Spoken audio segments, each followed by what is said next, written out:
விஜயால் விஜய் சேதுபதி மகனுக்கு வந்த பிரச்சனை. விஜய் சேதுபதியுடைய மகன் சூர்யா சேதுபதி ஹீரோவா நடிச்சிருக்கிற ஃபீனிக்ஸ் வீழான் படம் இன்னைக்கு தியேட்டர்ல ரிலீஸ் ஆகியிருக்கு. குழந்தை நட்சத்திரமாக நடிச்ச இவர் முதல் முறையாக ஹீரோவா நடிச்சிருக்கிறதாலையும் அவர் விஜய் சேதுபதியுடைய மகன் அப்படின்றதாலையும் படத்தின் மேல ரசிகர்கள் அதிக எதிர்பார்ப்பு வச்சிருக்காங்க. அந்த வகையில பட ப்ரமோஷன் வேலைகள் மற்றும் ஆடியோ லான்ச் நிகழ்ச்சின்னு எல்லாத்துக்குமே விஜய் சேதுபதி அட்டெண்டன்ஸ் போட்டுட்டாரு.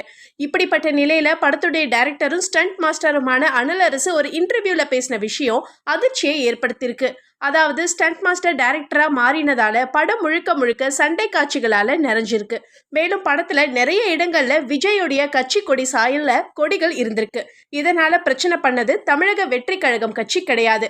அதுக்கு மாறாக சென்சார் தரப்பிலிருந்து இந்த மாதிரி கொடி படத்துல இருக்கக்கூடாதுன்னு அறிவுறுத்தி இருக்கிறாங்க.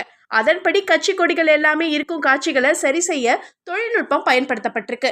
இதனாலதான் படம் ரிலீஸ் ஆகிறது தள்ளி தள்ளி போனதாக